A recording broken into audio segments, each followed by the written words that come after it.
Hello दोस्तों, आज हम लोग फिर उपस्थित हुए हैं एक नए क्लास के साथ और आज महत्वपूर्ण प्रश्नों का संग्रह लेकर आए हैं। तो आज देखिए, जो पिछला चैप्टर समाप्त हुए हैं प्रकाश संबंधी तरंग प्रकाशिकी, उसी से रिलेटेड सभी महत्वपूर्ण प्रश्नों को आज सॉल्व कराया जाएगा। तो आइए देखते हैं क्या है महत्वपूर्ण प्रश्न, जिसमें सबसे पहला प्रश्न है, यदि निर्वात जल तथा कांच में प्रकाश के वेग क्रमशः सी, वी डब्ल्यू तथा वी जी हो तो कौन सा संबंध सही होगा।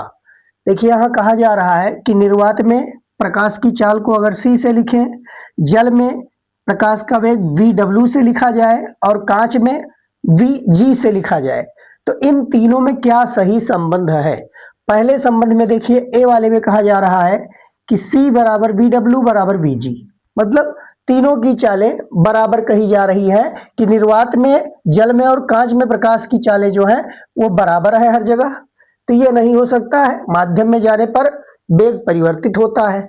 दूसरे में देखिए कह रहा है C greater than V W greater than V G, मतलब निर्वात में प्रकाश की चाल सबसे अधिक, उससे कम जल में और सबसे कम कांच में।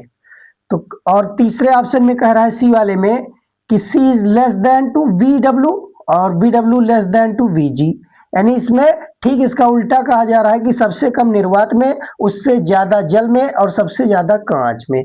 और डी ऑप्शन में कहा जा रहा है कि प्रकाश की चाल जल में सबसे कम है और जल से ज्यादा है निर्वात में और जल से कम है कांच में, ये बताया जा रहा है। यानी we W less then V G, यानी कांच में प्रकाश की चाल जल से ज्यादा कही जा रही है। तो इसमें सही ऑप्शन बता रहा है। तो हमें मालूम है कि प्रकाश सबसे अधिक तीव्र चलता है निर्वात में और उसके बाद में फिर उससे कम जल में होता है और सबसे कम चाल कांच में होती है। जैसे जैसे माध्यम का अपवर्तनांक बढ़ता जाता है, उसकी चाल घटती जाती है। तो यहां से देखिए, इसमें ऑप्शन नंबर बी हमारा राइट आंसर होगा। निर्वात में प्रकाश की चाल सबसे अधिक होगी, उससे कम जल में और सबसे कम कांच में होगा। जैसे जैसे माध्यम की सघनता बढ़ती जाएगी, प्रकाश की चाल घटती जाएगी, उसका वेग कम होता जाएगा। अब देखिए प्रश्न संख्या 2 क्या कह रहा है कि यदि निर्वात में लाल प्रकाश की चाल वी आर, निर्वात में लाल रंग के प्रकाश की चाल को वी आर से लिखा गया तथा हरे रंग की चाल वी जी हो, तो संबंध यहां देखिए बताना है कि वी आर और वी जी बराबर होगा, या वी आर बड़ा होगा वी जी से, या वी आर छोटा होगा वी जी से, या इनमें से कोई नहीं। तो हम जानते हैं निर्वात में सभी रंगों की, जितने भी रंग हैं उन सभी रंगों की जो चालें होती है वो निर्वात में एक समान होती है। सभी रंगों की चाल निर्वात में समान होती है। तो इस आधार पर हम कह सकते हैं कि लाल और हरे दोनों रंग के प्रकाश की चाल निर्वात में जो होगी वो समान होगी, बराबर होगी। तीसरा प्रश्न देखिए, एक किरण पुंज वायु से जल में प्रवेश करती है। एक किरण पुंज है वो वायु से जल में, मतलब माध्यम यहां बदल रहा है, निश्चित ही अपवर्तन होगा। तो वायु से जल में प्रवेश करती है, कह रहा है निम्नलिखित में कौन अपरिवर्तित रहेगा। इन चारों में बताना है कि प्रकाश का कौन सा गुण है जो अपरिवर्तित रहेगा, नहीं बदलेगा। तो यहां देखिए पहले ऑप्शन में कहा जा रहा है आयाम, तो आयाम में परिवर्तन होगा। फिर बी कह रहा है तरंगदैर्ध्य, तरंगदैर्ध्य भी बदलेगा, चाल बदल रही है तो तरंगदैर्ध्य भी बदलेगा। आवृत्ति, हाँ आवृत्ति जो होती है वो माध्यम परिवर्तन होने पर आवृत्ति नहीं बदलती। जब प्रकाश किरण एक माध्यम से दूसरे माध्यम में जाती है तो आवृत्ति का परिवर्तन नहीं होता, समान आवृत्ति होती है, चाल बदल जाएगी, तरंगदैर्ध्य और आयाम भी बदल जाएंगे। अब देखिए प्रश्न संख्या 4, चौथे प्रश्न में क्या कह रहा है, निम्नलिखित में से किस रंग के प्रकाश की चाल जल में सर्वाधिक होगी। निम्नलिखित में किस रंग के प्रकाश की चाल जल में सर्वाधिक, यानी सभी रंगों की प्रकाश अगर जल में चले तो सबसे ज्यादा चाल किसका होगा। तो हम जानते हैं V और लैम्डा एक दूसरे के अनुक्रमानुपाती होते हैं। जिस रंग का तरंगदैर्ध्य सबसे ज्यादा होगा उसकी चाल एक निश्चित माध्यम में सबसे अधिक होगी। तो यहां देखिए माध्यम जल लिया गया है और इन चारों में बताना है किस रंग के प्रकाश की चाल जल में अधिक होगी। तो हम यहां देखेंगे किसका तरंगदैर्ध्य सर्वाधिक है। तो जैसा कि हम जानते हैं पीला, लाल, हरा और बैंगनी में सबसे ज्यादा तरंगदैर्ध्य लाल रंग का होता है। तो लाल रंग का तरंगदैर्ध्य अधिक होने के कारण लाल रंग के प्रकाश की चाल जल में अधिक होगी। अब देखिए प्रश्न संख्या 5, दो प्रकाश तरंगों के समीकरण। यहाँ दो प्रकाश तरंगों के समीकरण दिए हुए हैं। y1 बराबर 8 cos ओमेगा टी और y2 बराबर 6 cos omega T plus theta. और कह रहा है इनके अध्यारोपण से उत्पन्न परिणामी तरंग की न्यूनतम व अधिकतम तीव्रताओं में अनुपात होगा। तो यहां देखिए जो विस्थापन समीकरण दिए हुए हैं, पहले विस्थापन समीकरण से देखा जाए तो cos ओमेगा टी का जो गुणांक है ये आयाम को प्रदर्शित करेगा। यानी पहले तरंग का आयाम a1 बराबर 8 दिया हुआ है और दूसरे तरंग का आयाम 6 दिया हुआ है। a2 की वैल्यू यहाँ 6 दी हुई है। अब हमें क्या निकालना है, इनके अध्यारोपण से परिणामी तरंग की न्यूनतम व अधिकतम यानी आई मिनिमा और आई मैक्सिमा का अनुपात बताना है। आई मिनिमा बटा आई मैक्सिमा इसके अनुपात को पूछा जा रहा है। तो आई मिनिमा पहले करेंगे फिर आई मैक्सिमा। तीव्रताओं के अनुपात, तो जैसा कि हमें मालूम है आई मिनिमम के लिए हम a1 डिफरेंस a2 का होल स्क्वायर लेते हैं और आई मैक्सिमम के लिए a1 प्लस a2 का होल स्क्वायर लिया जाता है। इन दोनों के अनुपात को ही आई मिनिमम और आई मैक्सिमम के अनुपात के बराबर कहा जाएगा। तो यहाँ देखिए 8 और 6 का डिफरेंस का स्क्वायर लिखना है तो 8 और 6 का डिफरेंस 2 आएगा और नीचे 8 और 6 का योग करेंगे तो 8 और 6 का योग होगा 14। तो यहां से अगर सॉल्व किया जाए तो ऊपर तो मिल जाएगा 4 और नीचे हो जाएगा 14 चौका 56 और 14 एकन्नम 14 और 5 19 196।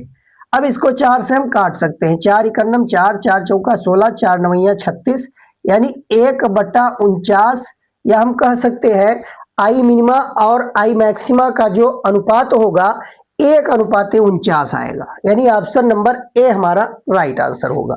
1/49 ये सही ऑप्शन होगा। अब देखिए प्रश्न संख्या 6 कह रहा है समान आयाम व समान तरंगदैर्ध्य की दो प्रकाश तरंगें अध्यारोपित की जाती हैं।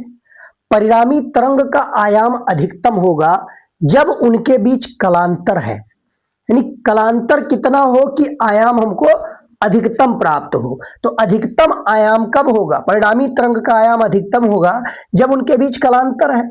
और यहां देखिए समान आयाम और समान तरंगदैर्ध्य की दो प्रकाश किरणें अध्यारोपित हो रही हैं, उनके आयाम भी समान है और तरंगदैर्ध्य भी समान है।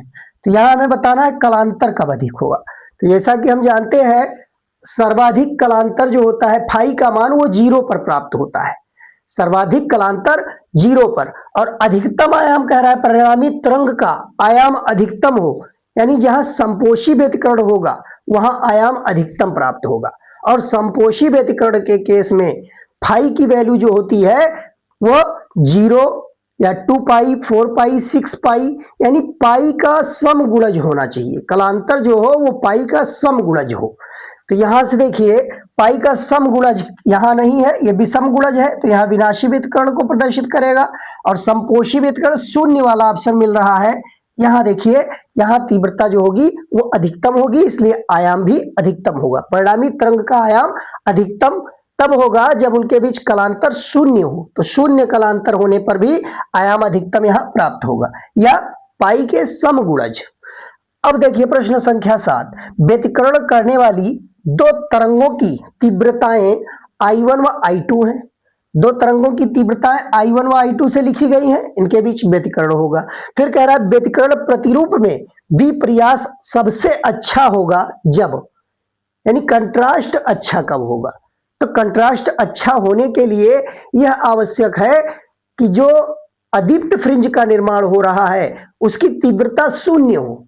अदीप्त फ्रिंज की तीव्रता शून्य हो तो ऐसा तब संभव होगा जब उनके आयाम बिल्कुल बराबर हो। दोनों व्यतिकारी तरंगों के आयाम बिल्कुल बराबर हो। आयाम बराबर तब होंगे जब उनकी तीव्रताएं बिल्कुल बराबर हो। तो यहां देखिए जो ऑप्शन दिया है वो तीव्रता के पदों में दिया है। तो व्यतिकरण करने वाली दो तरंगों की तीव्रताएं I1 I2 और कह रहा है व्यतिकरण प्रतिरूप में विपर्यास सबसे अच्छा होगा कब, तो जब उनके बीच तीव्रता जो हो बराबर हो, I1 I2 बराबर होना चाहिए। I1 I2 बराबर होगा तो आयाम बराबर होगा, आयाम बराबर होने पर कंट्रास्ट अच्छा प्राप्त होगा। तो अच्छे विपर्यास के लिए यहां दोनों बेधकारी तरंगों की तीव्रताएं बराबर होनी चाहिए, क्योंकि तीव्रताओं में अगर अंतर करेंगे तो जहां न्यूनतम तीव्रता प्राप्त हो रहा है वहां शून्य नहीं मिलेगा। शून्य जब तीव्रता, न्यूनतम तीव्रता शून्य जब प्राप्त होगा तभी कंट्रास्ट सबसे अच्छा कहा जाएगा। तो इस तरीके से प्रश्न संख्या 7 में ऑप्शन नंबर ए जो होगा वो राइट आंसर होगा। अब देखिए 8वां प्रश्न क्या है। तो 8वें प्रश्न में कह रहा है जल की सतह पर तेल की पतली परत बिछी हुई है। जल की सतह पर तेल की पतली परत बिछी हुई है। सूर्य के प्रकाश में इस सतह पर सुंदर रंग दिखाई देने का कारण क्या है। यानी जल की सतह पर अगर तेल की परत बिछा दी जाए और उस पर प्रकाश आपतित कराया जाए तो वह सतह चमकीली दिखाई देने लगती है, चमकदार हो जाती है, चमकीली होती है। तो वही चीज कहा जा रहा है सुंदर रंग दिखाई देने लगता है सतह पर। तो इसका क्या कारण है, किस कारण से ऐसा होता है।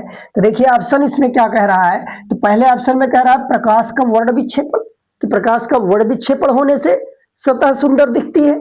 दूसरे में प्रकाश का ध्रुवण कह रहा है। तीसरे में है प्रकाश का व्यतिकरण और चौथे में प्रकाश का विवर्तन। तो अब इसमें हम राइट आंसर कहेंगे प्रकाश का व्यतिकरण, क्योंकि व्यतिकरण होने से ही कुछ स्थानों पर तीव्रता अधिकतम होती है और कुछ स्थानों पर न्यूनतम प्राप्त होती है, जिसके कारण हमें सुंदर दृश्य, उस पर सुंदर उसका रंग दिखाई देगा, कलर बिल्कुल दिखाई देगा, चमकीला बनेगा। देखिए 9वां प्रश्न क्या है। 9वें प्रश्न में कह रहा है तृतीय क्रम फ्रिंज में, तृतीय क्रम में अदीप्त फ्रिंज पर, तृतीय क्रम में अदीप्त फ्रिंज पर दो व्यतिकारी तरंगों के बीच पथांतर है। तो अदीप्त फ्रिंज के लिए पथांतर बताया गया कि पहला अदीप्त फ्रिंज का पथांतर λ/2 होना चाहिए, दूसरा अदीप्त फ्रिंज का पथांतर 3 λ/2 और तीसरे अदीप्त फ्रिंज का पथांतर 5 λ/2। तो यहां तीसरे की बात कर रहा है तृतीय क्रम में, मतलब तीसरे अदीप्त फ्रिंज के लिए पथांतर बताना है दो व्यतिकारी तरंगों के बीच। तो तृतीय क्रम में अदीप्त फ्रिंज पर दो व्यतिकारी तरंगों के बीच पथांतर क्या होगा, पहले पर λ/2, दूसरे पर 3 λ/2 और तीसरे पर ही हमारा 5 λ/2 होगा। इसी प्रकार अगर चौथे के लिए कहता तो 7 λ/2 आता। तो यहां तृतीय क्रम का पूछ रहा है, इसलिए ऑप्शन नंबर सी हमारा राइट आंसर होगा। अब देखिए प्रश्न संख्या 10। तो 10वां प्रश्न में क्या कह रहा है, एक अकेली झिर्री के विवर्तन में, एक अकेली झिर्री के विवर्तन में जिसकी चौड़ाई ई है तथा प्रकाश की तरंगदैर्घ्य लैम्डा है, मुख्य उच्चिष्ट तथा प्रथम निम्निष्ठ के बीच की कोणीय दूरी थीटा बतानी है। मुख्य उच्चिष्ट और प्रथम निम्निष्ठ के बीच की कोणीय दूरी थीटा की वैल्यू बतानी है। तो विवर्तन वाले में बताया जा चुका है, ग्राफ बनाया गया था, एक ग्राफ कुछ इस तरीके से बनाया गया था और यहां मुख्य उच्चिष्ट मिल रहा था और इसके आगे प्रथम निम्निष्ठ। तो मुख्य उच्चिष्ट यहां दिखाया गया था 0 और यहां देखिए प्रथम निम्निष्ठ। तो इनके बीच जो कोणीय दूरी थी, इस दूरी को यहां λ/e लिखा गया था।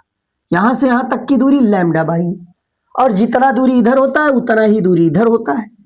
अगर हम मुख्य उच्चिष्ट की कोणीय चौड़ाई कहें तो 2 λ/e, लेकिन यहां मुख्य उच्चिष्ट की कोणीय चौड़ाई की बात नहीं की जा रही है। यहां कह रहा है मुख्य उच्चिष्ट तथा प्रथम निम्निष्ठ के बीच कोणीय दूरी थीटा क्या होगी। तो मुख्य उच्चिष्ट और कोणीय, ये मुख्य उच्चिष्ट और प्रथम निम्निष्ठ के बीच की कोणीय दूरी, तो ये दूरी λ/e कही जाएगी। ऑप्शन नंबर ए हमारा राइट आंसर होगा। अब देखिए 11वां प्रश्न।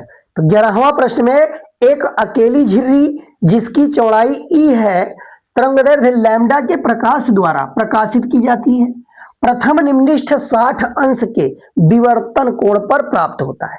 प्रथम निम्निष्ठ जो मिल रहा है वो 60 अंश के विवर्तन कोण पर प्राप्त हो रहा है। यदि ई की वैल्यू यहां बतानी है, यानी जो चौड़ाई है झिर्री की, उस चौड़ाई ई को ज्ञात करना है। तो एक सूत्र हम पढ़ चुके हैं निम्निष्ठों की स्थिति के लिए, ई साइन थीटा बराबर प्लस माइनस एम लैम्डा। तो यहां देखिए प्लस माइनस की कोई बात नहीं की गई और यहां कह रहा है कि एक एकल झिर्री जिसकी चौड़ाई है तरंगदैर्घ्य लैम्डा प्रकाश द्वारा प्रकाशित की जाती है। प्रथम निम्निष्ठ की बात की जा रही है। तो ई साइन थीटा बराबर एम लैम्डा में एम का मान 1 रख देंगे, तो प्रथम निम्निष्ठ के लिए हमें कोणीय दूरी का सूत्र मिल जाएगा, ई साइन थीटा बराबर लैम्डा। अब इसमें थीटा बराबर कितना रखना है, 60 अंश। थीटा को हमें 60 अंश लेना है और ई की यहां से हमको वैल्यू निकालनी है। देखिए साइन थीटा जब करेंगे 60 डिग्री इसको रख देंगे तो साइन 60 डिग्री का मान होता है √3/2। ये साइन 60 अंश का मान, चूंकि यहाँ थीटा बराबर 60 अंश दिया हुआ है और 60 अंश जब रखेंगे थीटा को तो साइन 60 अंश का मान √3/2, ये बराबर हो जाएगा लैम्डा। अब यहां से अगर ई की वैल्यू निकाले तो ई बराबर आ जाएगा 2 लैम्डा बटा √3। ये ऑप्शन मिलेगा। देखिए कौन से ऑप्शन में है 2 लैम्डा बटा √3, ये ऑप्शन नंबर बी में है। तो इस तरीके से 11वां प्रश्न में ऑप्शन बी राइट आंसर हो। अब आइए देखते हैं प्रश्न संख्या 12। 12वां प्रश्न देखिए क्या है। प्रकाश तरंगों की अनुप्रस्थ प्रकृति की पुष्टि होती है। प्रकाश तरंगों की अनुप्रस्थ प्रकृति की पुष्टि प्रकाश की कौन सी घटना से होती है? तो यहां देखिए कह रहा है ध्रुवण के कारण, विवर्तन के कारण, वितकरण के कारण या अपवर्तन के कारण। तो पीछे बताया जा चुका है प्रकाश के ध्रुवण के कारण अनुप्रस्थ प्रकृति की पुष्टि होती है। तो इसमें ऑप्शन नंबर ए हमारा राइट आंसर होगा, 12 का ए सही होगा। प्रकाश तरंगों की अनुप्रस्थ प्रकृति की पुष्टि ध्रुवण के कारण होती है। अब देखिए 13वां प्रश्न क्या कह रहा है। ध्रुवित प्रकाश उत्पन्न करने के लिए हम प्रयोग करते हैं, इनमें से बताना है कि क्या प्रयोग करके हम ध्रुवित प्रकाश उत्पन्न कर सकते हैं। देखिए ऑप्शन क्या दिया है। पहला ऑप्शन है फ्लिंट कांच का प्रिज्म, और दूसरा है NaCl का क्रिस्टल, और तीसरा है निकोल प्रिज्म, और चौथा है बाई प्रिज्म। तो इसमें हमें बताना है कि किसका प्रयोग करके हम ध्रुवित प्रकाश उत्पन्न कर सकते हैं। तो ध्रुवित प्रकाश उत्पन्न करने के लिए पीछे बताया जा चुका है कैल्साइट क्रिस्टल है, टूरमैलिन क्रिस्टल है या निकोल प्रिज्म है। तो इसमें देखिए Nicol prism option number C हमारा राइट आंसर होगा। 13वां का सी सही होगा। हम निकोल प्रिज्म का प्रयोग करके ध्रुवित प्रकाश उत्पन्न कर सकते हैं। अब देखिए प्रश्न संख्या 14। 14वें प्रश्न में कहा जा रहा है विद्युत चुंबकीय तरंगों के संचरण में संचरण की दिशा तथा ध्रुवण तल के बीच कोण होता है। संचरण की दिशा तथा ध्रुवण तल के बीच कोण होता है। तो ध्रुवण तल बताया जा चुका था कि ध्रुवण तल जो होता है वो कंपन तल के लंबवत होता है और संचरण की दिशा में ही होता है, यानी संचरण की दिशा ध्रुवण तल में पड़ती है। यानी ध्रुवण तल में संचरण की दिशा भी मौजूद होती है और साथ साथ ध्रुवण तल कंपन तल के लंबवत होता है। तो संचरण की दिशा दोनों ही तलों में मौजूद होती है, चाहे कंपन तल हो चाहे ध्रुवण तल हो। तो यहाँ देखिए यही चीज बताना था कि विद्युत चुंबकीय तरंग के संचरण में संचरण की दिशा तथा ध्रुवण तल के बीच कोण। तो ध्रुवण तल और संचरण की दिशा ये एक ही तल में होता है, यानी ध्रुवण तल में संचरण की दिशा मौजूद होती है, इसलिए इनके बीच कोण 0 डिग्री। अब देखिए ध्रुवित प्रकाश के कंपन तल, ध्रुवित प्रकाश के कंपन तल तथा ध्रुवण तल के बीच कोण है। कंपन तल और ध्रुवण तल के बीच कोण बताना है तो निश्चित ही ये दोनों परस्पर लंबवत होते हैं। बताया जा चुका है कि कोई प्रकाश ध्रुवित प्रकाश के लिए कंपन तल और ध्रुवण तल जो होते हैं वो परस्पर लंबवत होते हैं। तो इसलिए ऑप्शन नंबर सी हमारा राइट आंसर होगा। अब देखिए प्रश्न संख्या 16। 16वें प्रश्न में क्या कहा जा रहा है कि प्रकाश के ध्रुवण में ब्रूस्टर का नियम है। प्रकाश के ध्रुवण में ब्रूस्टर का नियम, तो ब्रूस्टर का नियम बताया गया n बराबर 10 IP। तो n बराबर 10 IP के रूप का इसमें से कोई नहीं दिख रहा है। तो n बराबर 10 IP के रूप में किसको हम प्रदर्शित कर सकते हैं? तो हमें यहाँ देखिए पहले को हम 10 के रूप में नहीं, अब 10 के रूप में या तो इसको प्रदर्शित किया जा सकता है या तो इसको। तो यहाँ तो हम कर नहीं सकते क्योंकि यहाँ n बराबर निकालेंगे तो 1/10 बन जाएगा। तो ये n बराबर 10 IP नहीं होगा, लेकिन इस वाले ऑप्शन में अगर cot IP को हम 1/10 IP रख दें तो निश्चित ही 10 IP 1 से मल्टीप्लाई करने के बाद n बराबर 10 IP यहां से प्राप्त हो सकता है। तो 16वें प्रश्न में ऑप्शन नंबर डी हमारा राइट आंसर होगा। ये n बराबर 10 IP के रूप का है। बस यहाँ cot को 1/10 करने के बाद हम क्रॉस मल्टीप्लीकेशन करके n बराबर 10 IP प्राप्त कर सकते हैं। अब देखिए प्रश्न संख्या 17। 17 में कह रहा है ध्रुवण कोण P तथा क्रांतिक कोण C में संबंध व्यक्त होता है। यानी ध्रुवण कोण को अगर P से लिखें और क्रांतिक कोण उसको C से लिखें तो इनके बीच क्या संबंध होगा? तो जैसा कि हम अपवर्तनांक और क्रांतिक कोण के बीच सूत्र पढ़ चुके हैं कि n बराबर होता है 1/sin C और साथ में ध्रुवण कोण के लिए सूत्र बताया गया था n बराबर tan IP। तो इन दोनों सूत्रों से अगर निकाले n बराबर tan IP और IP की जगह पर यहां हमें P रखना है, और साथ में n बराबर होता है 1/sin c। तो ये दोनों ही n के मान है। तो tan P बराबर 1/sin c, या 1/sin c को हम लिख सकते हैं cosec c। 1/sin c को हम लिख सकते हैं cosec c। तो इसलिए यहां देखिए cosec c वाला ऑप्शन नंबर ए में दिखाई दे रहा है, tan p बराबर cosec c। 1/sin c को हम cosec c लिख सकते हैं ये। तो tan p बराबर हो जाएगा cosec c।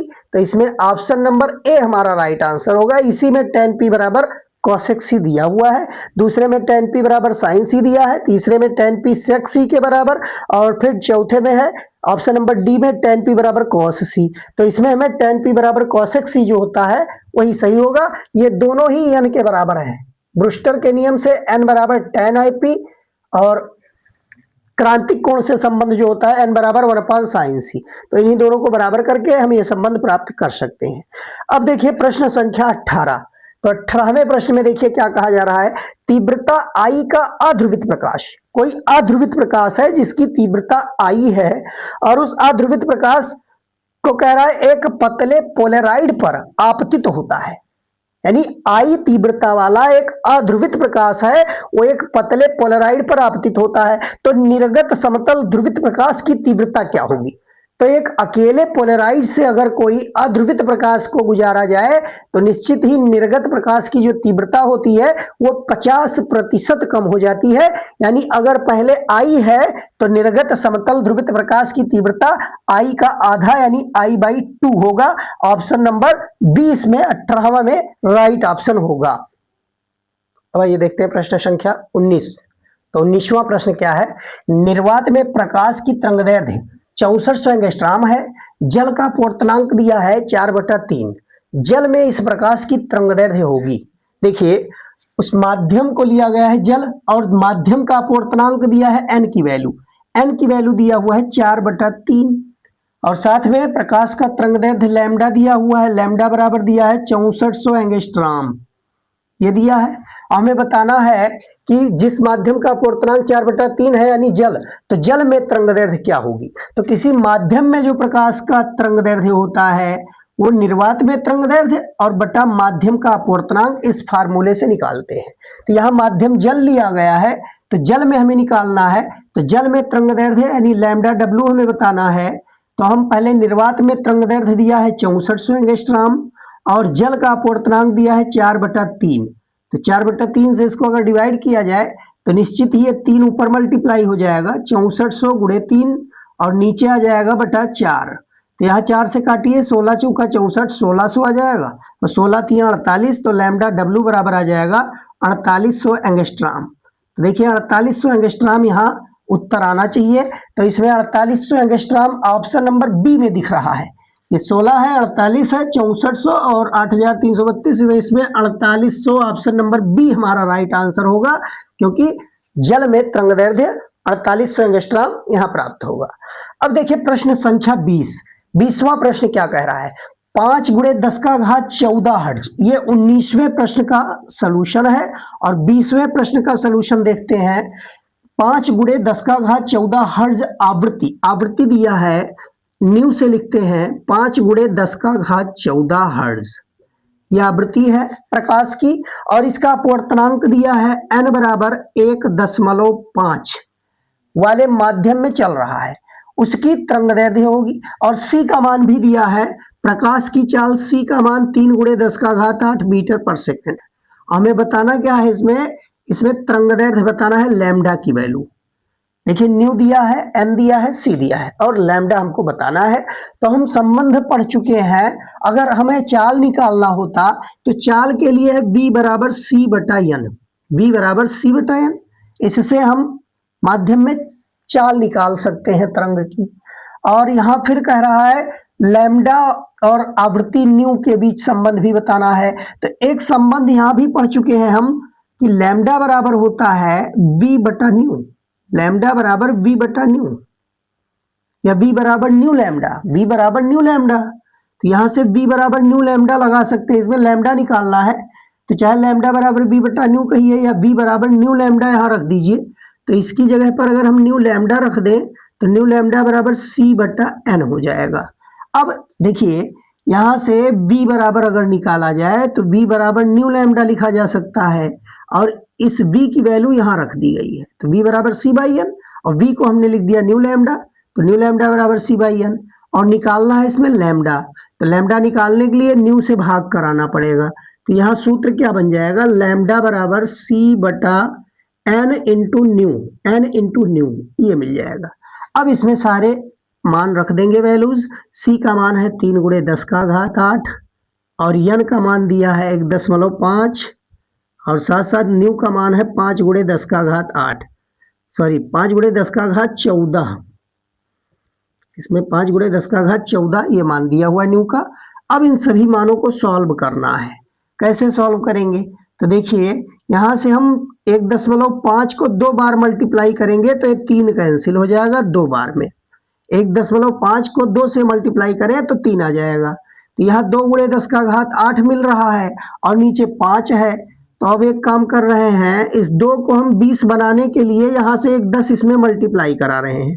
तो इसको हमने 20 बना लिया और नीचे 5 मिल रहा है और साथ में यहाँ 10 का घात 7 बच रहा है और ऊपर ले जाएंगे -14, तो 7 में से -14 घटेगा तो यहाँ 10 का घात -7 आ जाएगा और ये मीटर में हमको प्राप्त होगा।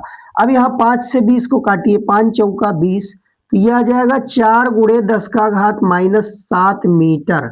ये लैम्डा की वैल्यू यहाँ से मिलेगी और जिसमें ऑप्शन दिया है वो एंगस्ट्रॉम में दिया है। एंगस्ट्रॉम में बदलने के लिए 10 का घात 10 अगर गुणा कर दें तो ये 10 का घात 3 बचेगा 4 के साथ, यानी 4000 एंगस्ट्रॉम हमको ये प्राप्त होगा। इसको अगर एंगस्ट्रॉम में बदला जाए, मीटर को 10 का घात 10 से गुणा करेंगे तो एंगस्ट्रॉम में बदल जाएगा और इस प्रकार यहाँ लैम्डा की वैल्यू 4000 प्राप्त होगी, जो कि ऑप्शन नंबर डी में दिया हुआ है। देखिए ऑप्शन नंबर डी में यहाँ 4000 ये ऑप्शन हमको प्राप्त हो रहा है। तो 20वां का ऑप्शन नंबर डी हमारा राइट आंसर होगा। अब देखिए 21वां प्रश्न क्या कह रहा है, एक वर्णी प्रकाश वायु से एक माध्यम अपवर्तनांक यन, यानी वायु से एक ऐसे माध्यम में जा रही है प्रकाश किरण, अपवर्तित हो रही है जिसका अपवर्तनांक यन है। आपतित तथा अपवर्तित तरंगों का तरंगदैर्ध्यों का अनुपात बताना है। आपतित और अपवर्तित तरंगों के तरंगदैर्ध्यों का अनुपात बताना है, क्या होगा। तो देखिए कैसे निकालेंगे, अपवर्तनांक दिया हुआ है, माध्यम का अपवर्तनांक n दिया है, माध्यम का अपवर्तनांक n दिया है, प्रश्न संख्या 21। तो n अपवर्तनांक वाला कोई माध्यम है और इसमें प्रकाश तरंगे जो है वह एक माध्यम से दूसरे, यानी कहां से, वायु से n अपवर्तनांक वाले माध्यम में अपवर्तित हो रही है। तो अभी इस n को हम क्या कहेंगे, वायु के सापेक्ष उस माध्यम का अपवर्तनांक। और स्नेल के नियम से अगर लिखा जाए तो यहाँ n बराबर हो जाएगा साइन आई बटा साइन आर, और उसका व्यापक स्वरूप अगर लिखें तो साइन आई बटा साइन आर बराबर b1 बटा b2 और फिर बराबर λ1 बटा λ2 भी लिखा जा सकता है। तो यहाँ भी हम लिख सकते हैं λ1 बटा λ2, यानी अपवर्तनांक जो होगा यहाँ वायु के सापेक्ष माध्यम का अपवर्तनांक वो λ1 बटा λ2 के बराबर होगा, यानी वायु में उस तरंग प्रकाश के तरंगदैर्ध्य और माध्यम में तरंगदैर्ध्य के अनुपात के बराबर होगा। तो अब इसी सूत्र से हम ज्ञात कर सकते हैं, यहाँ क्या कह रहा है प्रश्न संख्या 21 में कि प्रकाश एक वर्णी प्रकाश है, वायु से एक माध्यम n अपवर्तनांक वाले माध्यम में अपवर्तित होता है। आपतित तथा अपवर्तित तरंगों के तरंगदैर्ध्यों का अनुपात, यानी जो माध्यम 1 में, यानी पहले माध्यम में जो है वो वायु लिया गया, तो वायु में तरंगदैर्ध्य अगर λ1 था और उस माध्यम में तरंगदैर्ध्य λ2 से लिखें तो λ1 और λ2 का अनुपात माध्यम के अपवर्तनांक के बराबर होगा। और हमें बताना क्या है, यही तरंगदैर्ध्यों का अनुपात ही तो पूछा जा रहा है।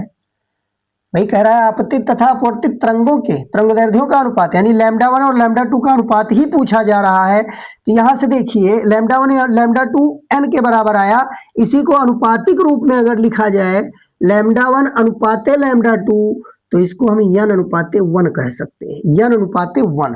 तो ऑप्शन नंबर 21 में देखिए n अनुपात 1 कहाँ मिल रहा है, तो इसमें ऑप्शन नंबर सी में दिखाई दे रहा है। ये 1 अनुपात 1 है, ये 1 अनुपात n है, ये n अनुपात 1, ऑप्शन नंबर सी में ये हमको संबंध प्राप्त हो रहा है। तो इस तरीके से ऑप्शन 21 में सी सही होगा, ऑप्शन नंबर सी। अब देखिए 22वां क्वेश्चन, हीरे का अपवर्तनांक 2.0 है और हीरे में प्रकाश की चाल बताना है। हीरे का अपवर्तनांक दिया है, प्रश्न संख्या 22 को देखेंगे। अपवर्तनांक हीरे का दिया है 2.0 और बताना है हमें हीरे में प्रकाश की चाल क्या होगी। तो किसी माध्यम में प्रकाश की जो चाल होती है v, वो निर्वात में चाल बटा उस माध्यम के अपवर्तनांक के बराबर होता है। v बराबर c बटा n फार्मूला पढ़ चुके हैं। तो अब इसी फार्मूले की मदद से हम निकाल सकते हैं हीरे में प्रकाश की चाल क्या होगी।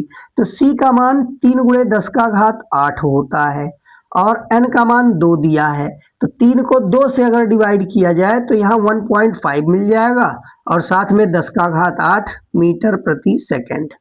देखिए कौन से ऑप्शन में दिया है 1.5 10⁸ तो इसमें ऑप्शन नंबर बी में दिया हुआ है। ऑप्शन नंबर बी में यही चीज दिया है 1.5 10⁸ मीटर पर सेकंड, इसलिए 22वां में ऑप्शन नंबर बी हमारा राइट ऑप्शन होगा।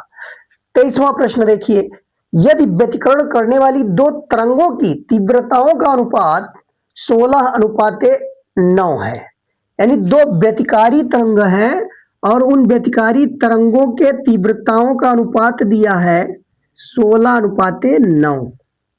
16:9 तो 16:9 अब अनुपातिक रूप में लिखे, चाहे इसको भिन्न के रूप में लिख सकते हैं। ये I1:I2 दिया है, I1:I2 16:9 दिया है, या इसको अनुपातिक रूप में अगर लिखा जाए तो इस तरीके से, और भिन्न के रूप में लिखा जाए तो 16/9 इसको कहा जा सकता है। देखिए हम प्रश्न में इस तरीके से भी दिखा सकते हैं कि I1 और I2 का अनुपात ये दिया था 16:9 और यहां से हम अगर भिन्न के रूप में लिखें तो I1/I2 इसको हम 16/9 लिख सकते हैं, ये होगा।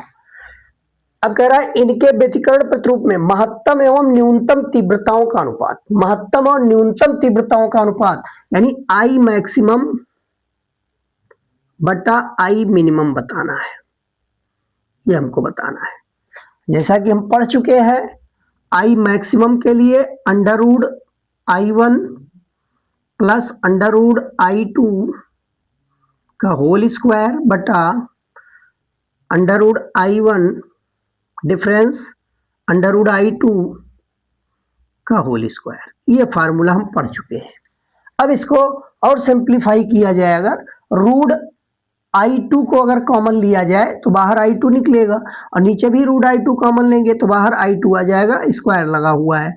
तो यहाँ भिन्न के रूप में भी प्राप्त किया जा सकता है, तो भिन्न के रूप में भी प्राप्त कर सकते हैं हम इस तरीके से, यही सूत्र दिखा सकते हैं I1/I2 प्लस 1 का स्क्वायर, और यहाँ दिखा सकते हैं √I1/I2 और यहाँ डिफरेंस 1 का स्क्वायर, ऐसा भी दिखाया जा सकता है। हम डायरेक्ट भी रख सकते थे, लेकिन अनुपातिक वैल्यू दी होने पर हम डायरेक्ट ये नहीं कह सकते कि I1 का मान 16 और I2 का मान 9 है। हालांकि हम I1 की जगह पर अगर 16 और I2 की जगह पर 9 रख दें तो उत्तर तो सही आएगा, लेकिन तरीका गलत हो जाएगा, क्योंकि ये अनुपातिक मान दिया है। अनुपातिक मान, ये फिक्स वैल्यू नहीं दिया है कि I1 बराबर 16 है। I1 I2 का अनुपात दिया है 16:9, तो इसलिए फार्मूले को इस रूप में कन्वर्ट करके तब रखना ज्यादा उचित होगा। तो यहाँ देखिए √I1/I2 की वैल्यू अगर निकालें तो यहाँ से आ जाएगा 16/9 का रूट प्लस 1 का स्क्वायर, और नीचे मिल जाएगा √16/9 डिफरेंस 1 या -1 कह सकते हैं। ये बड़ी राशि होगी तो निश्चित ही यहाँ माइनस कर सकते हैं, -1 का स्क्वायर।